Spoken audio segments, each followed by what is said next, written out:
CBSE class 12 maths हमारा chapter है continuity and differentiability. हम डिफरेंशिएबिलिटी पार्ट कर रहे हैं और उसमें हमारा अगला क्वेश्चन है question number 100। If x is equal to cos t into 3 minus 2 cos square t and y is equal to sine t into 3 minus 2 sine square t, then find the value of dy by d x at t is equal to pi by 4। यह question all India 2014 में 4 marks का पूछा गया था। एक बार आप इस question को ट्राई करिए, फिर हम लोग आगे बढ़ते हैं। तो यहाँ पर सबसे पहले हमने गिवन लिख दिया, हमें dy बाई डी एक्स निकालना है t is equal to pi by 4 पे। तो सबसे पहले हम लोग dy बाई डी एक्स निकालेंगे। तो x और y t के फंक्शन है, तो t के रिस्पेक्ट में उसको सबसे पहले डिफ्रेंशिएट करेंगे, ठीक है। तो यहाँ पर x बराबर इतना है, तो ये हो गया। इसको डिफ्रेंशिएट करते हैं विद रिस्पेक्ट टू t, तो first function into differentiation of second function. तो first function differentiation of second function, फिर second function into differentiation of first function. तो ये हमने सॉल्व किया। यहाँ थोड़ा गलती हो गया था, है ना, तो इसको हम लोग ध्यान रखेंगे। तो मैंने यहाँ पर क्या किया, इसको कट कर दिया है, ठीक है। तो आप एक बार में बोर्ड में कट कर दीजिएगा, फिर बस इसको सिंप्लीफाई करेंगे। तो इसका 0 हो जाएगा, कॉस स्क्वायर टी है तो 2 बाहर आएगा, तो 4 कॉस टी और कॉस टी का माइनस साइन टी। इसी तरह हमने कॉस टी का माइनस साइन टी इसको सॉल्व किया, तो हमारा आ गया d x by d t is equal to -3 sine t plus 6 cos square t into sine t, equation 1। अच्छा, एक तरीका और था कि हम लोग फर्स्ट फंक्शन सेकंड फंक्शन नहीं मानेंगे, थोड़ा और आसान हो जाएगा अगर हम इसको यहीं पर थोड़ा सिंप्लीफाई कर लें। Cos t into 3 cos t, और cos t into cos square t 2, तो 2 कॉस क्यूब टी। अब बहुत आसान हो जाएगा, दोनों को सॉल्व कर देंगे तो यही आएगा, ठीक है। आगे बढ़ते हैं। अब हमें d y by d t चाहिए। तो यहाँ हमने y की जो वैल्यू गिवन सी थी उसको थोड़ा सिंप्लीफाई किया, ब्रैकेट ओपन किया, और हम dt को डिस्ट्रीब्यूट कर देंगे, ठीक है। तो साइन टी का cos t, sine cube t का पहले हो जाएगा 3 साइन स्क्वायर टी, और साइन टी का कॉस टी। तो d y by d t हमारा इतना हो गया, है ना। सिंप्लीफिकेशन में प्लस माइनस पे आप ध्यान रखिएगा। तो यहाँ पर d y by d x क्या हो जाएगा, d y by d t divided by d x by d t from 1 and 2, ठीक है। इसके बाद थोड़ा सिंप्लीफिकेशन है।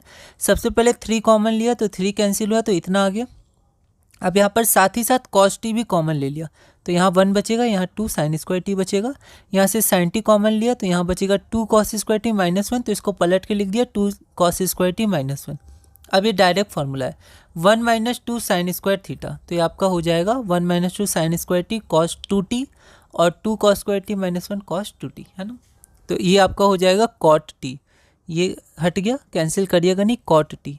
अब हमें d y by d x की वैल्यू मिल गई कॉट टी, पर हमें निकालना था t is equal to pi by 4 पे, तो cot pi by 4 is equal to 1 जो हमारा रिक्वायर्ड आंसर है। अगला क्वेश्चन देखते हैं, question number 101। If x is equal to 2 cos theta minus cos 2 theta and y is equal to 2 sine theta minus sine 2 theta, then proof that, हमें proof करना है कि d y by d x आपका tan 3 theta by 2 है। यह question Delhi 2013 में 4 marks का पूछा गया था। एक बार आप इस क्वेश्चन को ट्राई करिए, फिर हम लोग आगे बढ़ते हैं। तो यहाँ से फिर से हम लोग 4 मार्क्स का है, तो अच्छे से स्टेप वाइज लिखेंगे। गिवन ये था हमारा x और y, क्या प्रूफ करना था उसको लिख दिया, ठीक है। अब यहाँ पर x की वैल्यू क्या दी हुई है, 2 cos theta minus cos 2 theta from given. अच्छे से वैल्यू उतारिएगा, है ना। अब दोनों थीटा के फंक्शन है, ठीक है, तो हम लोग थीटा के रिस्पेक्ट में डिफ्रेंशिएट करेंगे। तो differentiating both side with respect to theta we get d x by d theta बराबर इसका differentiation with respect to theta. तो इसको डिस्ट्रीब्यूट कर दिया, 2 बाहर आ गया, ठीक है। तो कॉस थीटा का माइनस साइन थीटा, तो 2 बाहर था तो -2 साइन थीटा, और कॉस 2 थीटा का हो जाएगा आपका साइन 2 थीटा और 2 थीटा का 2, तो 2 साइन 2 थीटा। तो आपका d x by d theta हो गया -2 sine theta plus 2 sine 2 theta, equation 1। अब हम d y by d theta निकालेंगे। तो y गिवन से क्या है, 2 sine theta minus sine 2 theta, differentiating both sides with respect to theta. तो d y by d theta क्या हो गया, तो देखिए y था 2 sine theta minus sine 2 theta. अब फिर यहाँ से इसमें डिस्ट्रीब्यूट करेंगे, 2 बाहर आएगा, तो D of sine theta by d theta minus D of sine 2 theta by d theta, ठीक है। तो साइन थीटा हो गया कॉस थीटा, और साइन 2 थीटा कॉस 2 थीटा, और 2 थीटा हो गया 2 चेन रूल के अनुसार।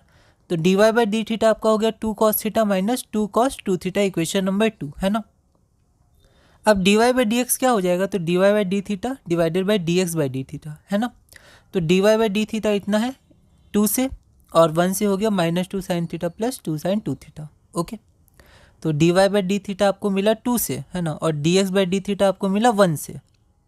ठीक है, अब यहाँ देखिए, यहाँ से हम लोग 2 को कॉमन लेके हटा देंगे तो आपका हो जाएगा cos theta minus cos 2 theta, और इसको थोड़ा पलट के लिख दिया sin 2 theta minus sin theta, है ना। अब यहाँ पर हम लोग ट्रिग्नोमेट्रिक का यूज़ करेंगे, जो बेसिक होता है sin जैसे sin x plus sin y, या फिर generally sin d plus sin c plus sin d, cos c plus cos d, है ना। ऐसे c और d का फॉर्मूला आता है, कहीं कहीं x के टर्म्स में दिया रहता है, कोई दिक्कत नहीं, एक ही बात है। अब cos c minus cos d, देखिए इसका 2 होता है, या तो आप लिख सकते हैं -2 sin c plus d by 2 into sin c minus d by 2, या फिर यहाँ प्लस होता है और यहाँ पर d माइनस c हो जाता है। ठीक है, कैसे भी लिखे कोई दिक्कत नहीं है। जनरली d माइनस सी दिया रहता है, पर -2 के संग भी आप लिख सकते हैं, वैल्यू में कोई फर्क नहीं आएगा। तो यहाँ -2 के संग लिखें तो -2 sin c plus d by 2 और c माइनस d बाई 2, है ना। और फिर sin c minus sin d क्या होता है, 2 cos में हो जाता है, माइनस है c plus d by 2 c minus d by 2, तो 2 theta plus theta by 2 2 theta minus theta by 2। ठीक है, तो यहाँ से आप देखिएगा sin 3 थीटा बाई 2 और cos 3 थीटा बाई 2, या माइनस sin थीटा बाई 2 और sin थीटा बाई 2, तो ये कैंसिल हो जाएगा, माइनस और माइनस प्लस हो जाएगा, 2 कैंसिल हो जाएगा, 10 थीटा बाई 3 थीटा बाई 2 आ जाएगा। ठीक है, आप स्टेप्स अपने आप हिसाब से लिख सकते हैं, मॉडिफाई कर सकते हैं, कोई दिक्कत नहीं है। तो इसको बस आप सॉल्व करिएगा तो आपका 10 3 थीटा बाई 2 आ जाएगा, है ना। तो dy by d x is equal to 10 3 theta by 2, hence proof. तो ये हमारा प्रूफ हो गया जो हमें प्रूफ करना था। ये हमारा अगला क्वेश्चन है, question number 102। If x is equal to root a sine inverse t and y is equal to root a power है, यहाँ पर ना a साइन इनवर्स टी क्या है, a power sine inverse T, है ना, ध्यान से लिखिएगा। और रूट को थोड़ा अच्छे से बनाइएगा, स्पेस देके, ताकि आप पूरा साइन इनवर्स टी लिख पाए, है ना। जनरली अगर हम लोग ऐसे लिखेंगे तो थोड़ा घिच-पिच हो सकता है ना। अपने हिसाब से आप अपनी राइटिंग देखिएगा और उस हिसाब से आप स्पेस देके लिखिएगा। तो if x is equal to root a to the power sine inverse t and y is equal to root a to the power cos inverse t, then show that dy by d x is equal to minus y by x. All India 2012 में 4 marks का पूछा गया था। एक बार आप इस question को try करिएगा, अगली वीडियो में हम इसे सॉल्व करेंगे।